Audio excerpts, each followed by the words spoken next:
कोई भी रिश्ता प्रेम तथा विश्वास पर आधारित होता है और हमारे जीवन में रिश्ते नाजुक और बेहद महत्वपूर्ण होते हैं। किसी भी इंसान के लिए जीवन में अकेले रहना नामुमकिन है, इसलिए हमें कुछ रिश्ते हमारे जन्म से पहले ही मिल गए और कुछ बाद में। लेकिन इन रिश्तों को निभाना ये हमारे हाथ में है। हमें अपने रिश्तों को मजबूत बनाने के लिए प्रयास करना चाहिए। हर रिश्ते में विश्वास का होना बहुत जरूरी है, तभी वो रिश्ता लंबे समय तक टिक पाएगा। रिश्ते को बेहतरीन बनाए रखने के लिए उसकी नींव मजबूत होनी चाहिए। ऐसे में किसी एक का विश्वास भी डगमगा जाए तो पूरी नींव हिल सकती है। तो कई बार आपसी मतभेद की वजह से रिश्ते के टूटने तक की नौबत आ जाती है। इसलिए इनकी अहमियत को समझना चाहिए। रिश्तों के बिना मनुष्य का जीवन अधूरा है। अपने रिश्तों और पैसों की कदर एक समान करें। दोनों का कमाना मुश्किल है, लेकिन गंवाना बहुत आसान। रिश्तों को शब्दों का मोहताज ना बनाइए। अगर अपना कोई खामोश है तो खुद ही आवाज लगाइए। रिश्ता निभाना हर एक के बस की बात नहीं है। खुद को दुख देना पड़ता है किसी दूसरे की खुशी के लिए। रिश्तों की खूबसूरती एक दूसरे को समझने में है। खुद जैसा इंसान तलाश करोगे तो अकेले रह जाओगे। बहुत विनम्रता चाहिए रिश्तों को निभाने के लिए। छल कपट से तो सिर्फ महाभारत रची जाती है। जहां सफाई देनी पड़ जाए हर बार, वो रिश्ते कभी गहरे नहीं होते। रिश्ते नाते वो होते हैं जिसमें शब्द कम लेकिन समझ ज्यादा हो, जिसमें तकरार कम और प्यार ज्यादा हो, जिसमें आशा कम और भरोसा ज्यादा हो। अगर दो व्यक्ति में कभी लड़ाई ना हो तो समझ लेना कि रिश्ता मन से नहीं दिमाग से निभाया जा रहा है। प्यार इंसान से करो, उसकी आदत से नहीं। रूठो उनकी बातों से, मगर उनसे नहीं। भूलो उनकी गलतियों पर, उन्हें नहीं, क्योंकि रिश्तों से बढ़कर कुछ भी नहीं। अच्छे लोगों का हमारे जीवन में आना भाग्य की बात है, लेकिन उन्हें संभाल कर रखना वो हमारे हुनर की बात है। 1 मिनट लगता है रिश्तों का मजाक उड़ाने में और सारी उम्र बीत जाती है उस रिश्ते को बनाने में। अपने रिश्ते को बारिश की तरह ना बनाइए जो आई और गई, बल्कि रिश्ते ऐसे बनाए जो हवा की तरह हमेशा आपके संग रहे। एक सच्चा दोस्त वही होता है जो पूरी दुनिया के चले जाने के बाद भी आपके साथ होता है। दुनिया का सबसे बेहतरीन रिश्ता वही होता है जहां एक हल्की सी मुस्कुराहट और एक छोटी सी माफी से जिंदगी दोबारा पहले जैसे हो जाती है। कोई भी रिश्ता तोड़ने से पहले एक बार स्वयं को पूछ ले कि आज तक इस रिश्ते को क्यों निभा रहे थे। कोई भी रिश्ता बनाना इतना आसान है जैसे मिट्टी पर मिट्टी लिखना, पर उसे निभाना उतना ही मुश्किल है जैसे पानी पर पानी से पानी लिखना। यदि आप प्यार करने के लायक बनना चाहते हो तो प्यार करो और प्यारे बनो। हो सकता है कि लोग आपके द्वारा कहे गए शब्द भूल जाए, लेकिन वो ये बात कभी नहीं भूलते कि आपने उनको कैसा महसूस कर पाया। प्यार से बने रिश्ते को तोड़ने की कितनी भी कोशिश करो, रिश्ते नहीं टूटेंगे, लेकिन स्वार्थ से रिश्ते बनाने की कितनी भी कोशिश करो, रिश्ते कभी नहीं बनते।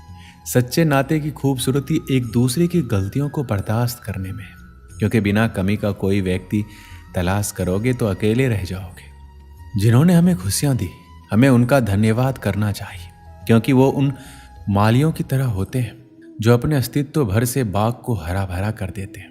कभी भी दूसरों के आदर्श रूप को प्रस्तुत ना करें, वो कभी आपकी आशाओं पर खड़े नहीं उतरेंगे। जो रिश्ता हमको रुला दे उससे गहरा रिश्ता कोई नहीं। जो रिश्ता रोता हुआ छोड़ दे उससे कमजोर रिश्ता कोई नहीं। यदि हम ढूंढे तो जिंदगी में एक बहुत ही बुरा सच है कि वही लोग आपको चोट पहुंचाते हैं जिन्हें आप सबसे ज्यादा प्यार करते हैं। जीवन में रिश्ता होना जरूरी है, लेकिन उस रिश्ते में जीवन होना जरूरी है। रिश्ते अंकुरित होते हैं प्रेम से, जिंदा रहते हैं संवाद से, और मुरझा जाते हैं गलत फहमियों से, और बिखर जाते हैं अहंकार से, और मर जाते हैं मौन युद्ध से। रिश्ता चाहे कितनी भी दूर क्यों ना हो, उन्हें अपनेपन का एहसास दिलाते रहना चाहिए। अगर कोई रिश्ता निभाना है तो इन 2 आंखों की तरह निभाओ।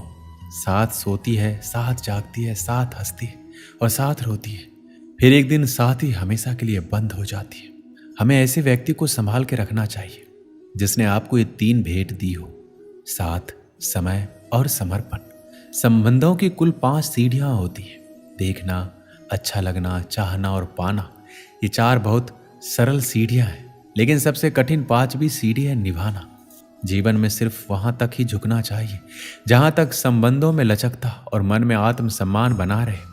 हर इंसान के साथ इतनी खूबसूरती से रिश्ता निभाओ कि लोग आपको खोने से डरे। आप लोगों को खोने से नहीं। रिश्ते और पतंग जितनी ऊंचाई पर होते हैं, काटने वालों की संख्या उतनी अधिक होती है।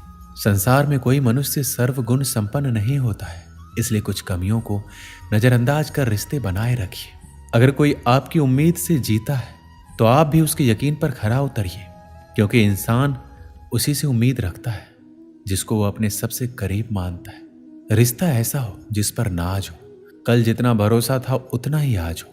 रिश्ता सिर्फ वो नहीं जो गम या खुशी में साथ दे, रिश्ते तो वो है जो हर पल अपनेपन का एहसास दे। रिश्ते, प्यार और मित्रता हर जगह पाए जाते हैं, परंतु ये ठहरते वही हैं जहां पर इन्हें आदर मिलता है। कई बार तबीयत दवा लेने से नहीं, हाल पूछने से भी ठीक हो जाती है। माफी मांगने का ये मतलब नहीं होता है कि हम गलत हैं या सामने वाला सही है। इसका मतलब ये है कि हम रिश्तों को अपने अहंकार से ज्यादा महत्व देते हैं। बिना कहे सब कुछ कह जाते हैं, बिना कसूर के जो सब कुछ सह जाते हैं, दूर रहकर भी अपना फर्ज निभाते हैं, वही रिश्ते सच में अपने कहलाते हैं। सिर्फ दुनिया के सामने जीतने वाला ही विजेता नहीं होता, किन रिश्तों के सामने कब और कहां पर हारना है ये जानने वाला भी विजेता होता है। अपने वो नहीं होते हैं जो आपके रोने पर आपके काम आए, अपने वो होते हैं जो आपको रोने ही ना दे। आप दुनिया से लड़ लेना, लेकिन कभी भी अपनों से नहीं लड़ना, क्योंकि अपनों के साथ आपको जीतना नहीं है बल्कि उनके साथ जीना है।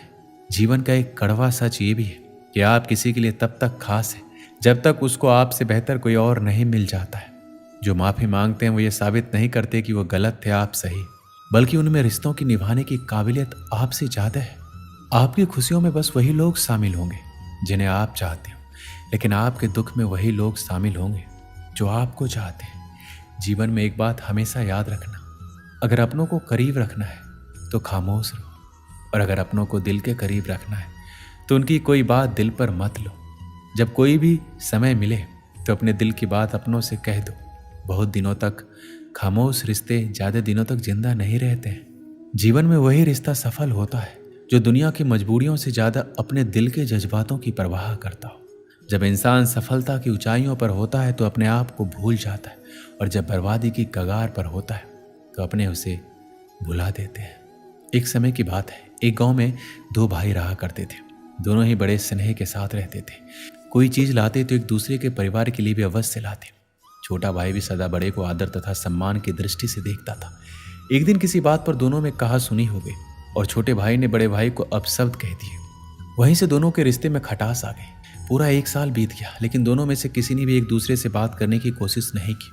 जब छोटे भाई की बेटी की शादी का अवसर आया तो उसने सोचा कि बड़े तो बड़े ही होते हैं, मैं उन्हें मना लेता हूँ। उसने भाई से बीती बातों की क्षमा मांगी और घर का विवाह कार्य संभालने का निवेदन किया। लेकिन बड़ा भाई मन में बात लेकर बैठा था, इसलिए उसने विवाह में जाने से मना कर दिया। इससे छोटा भाई भी दुखी हुआ, लेकिन उसने ठान लिया कि किसी भी तरह भाई को मना कर रहूंगा। विवाह के लिए काफी कम दिन बचे थे। छोटे भाई के प्रयास लगातार जारी थे। एक दिन एक रिश्तेदार ने छोटे को बताया कि तुम्हारा बड़ा भाई रोज एक महाराज जी के सत्संग सुनने जाता है, उनकी सारी बातें वो मानता है। इसके बाद छोटा भाई उन संत के पास पहुंचा और पिछली सारी बात बताते हुए अपनी गलती के लिए क्षमा याचना की और पश्चाताप व्यक्त किया। उसने संत से निवेदन किया कि आप मेरी बेटी के विवाह में मेरे बड़े भाई को आने के लिए राजी कर दें। दूसरे दिन जब बड़ा भाई सत्संग में गया तो संत ने उससे पूछा, क्यों, तुम्हारे भाई के यहाँ कन्या का विवाह है क्या? तुम क्या काम संभाल रहे हो?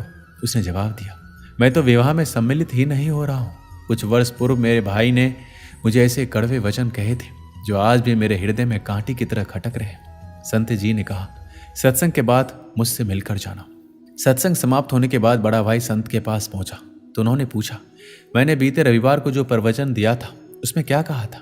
कुछ देर सोचने के बाद वह हाथ जोड़कर बोला, माफी चाहता हूं, मुझे कुछ याद नहीं आ रहा।